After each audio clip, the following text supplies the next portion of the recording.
This is A&N News. I'm Edward Softwater, and we are eagerly awaiting the appearance of U.S. Senate candidate Abraham Lincoln, who has agreed to give A&N an exclusive on his speech that he's going to give later today, June 16, 1858.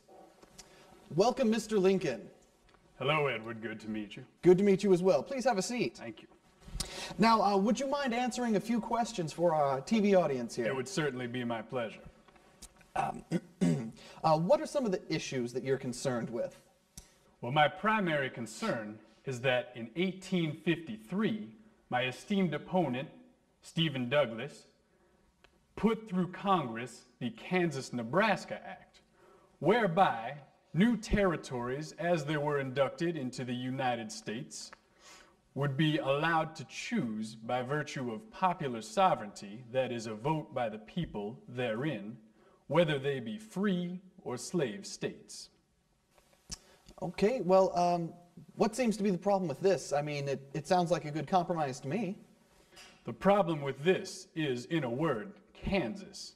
You are no doubt aware that Kansas currently has a pro-slavery capital, an anti-slavery capital. Basically, we're working with division and not union, and therein lies the problem. Right. Okay, I understand that you're giving a speech today. Would you mind giving us the summary, just the gist of what you're going to say? It's something about a divided country? Yes, that's correct. I actually have a small segment of the speech here in my hand, which I could read to you. That would be great, if you wouldn't mind. I certainly would not. If we could know, first, where we are and whither we are tending, we could then better judge what to do and how to do it. We are now far into the 5th year since a policy was initiated with the avowed object and confident promise of putting an end to slavery agitation. Under the operation of that policy, that agitation has not only not ceased, but has constantly augmented. In my opinion, it will not cease until a crisis shall have been reached and passed.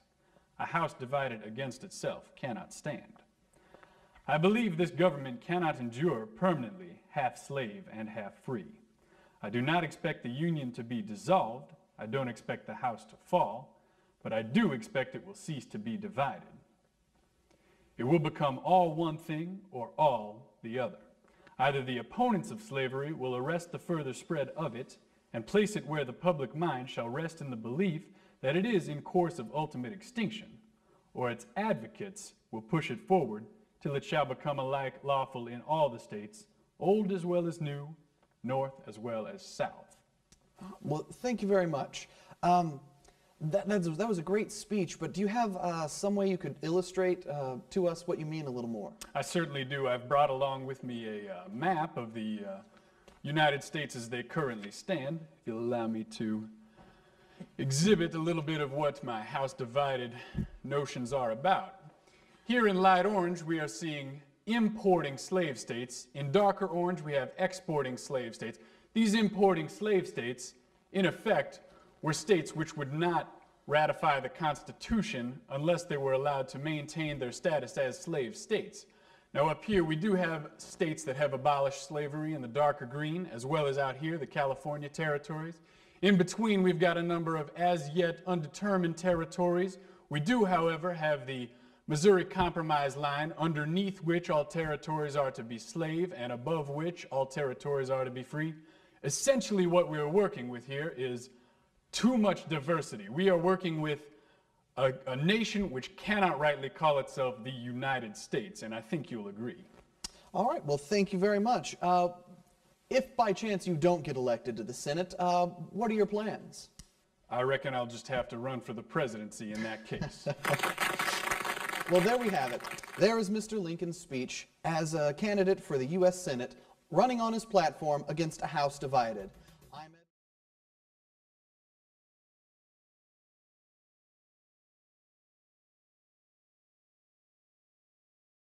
Volumes 1 through 10 on the road to the abolition of slavery.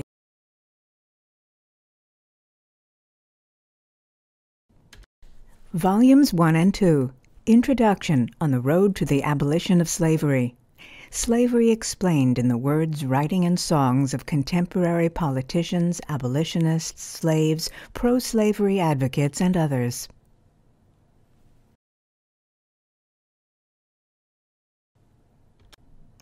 Volume 3, Politics, on the Road to the Abolition of Slavery. The Institution of Slavery and How It Was Written into the U.S. Constitution. Volume 4, Heroes and Heroines, on the Road to the Abolition of Slavery. Liberated from the shackles of slavery, countless slaves made extraordinary contributions to society. Volume 5, Obstacles, on the Road to the Abolition of Slavery. Slavery, culturally entrenched and protected by religious, political, and social obstacles.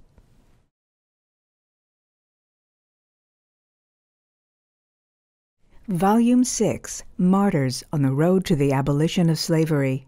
People black and white gave their lives in the fight for freedom from slavery.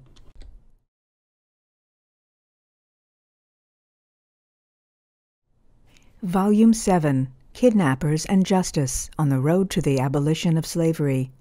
The law protected slavery, and the scales of justice were in favor of the slave owners.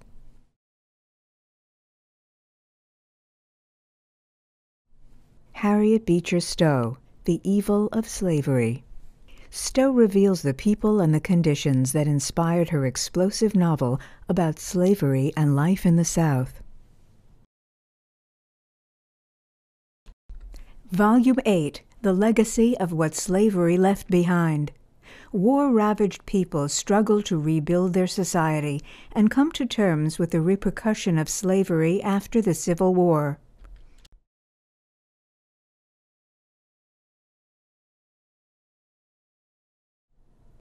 Volume 9, Those Dedicated Angels on the Road to the Abolition of Slavery. Recognizing the work of 12 abolitionists whose extraordinary dedication helped to free the enslaved, these are the people who fought for a higher standard of mankind.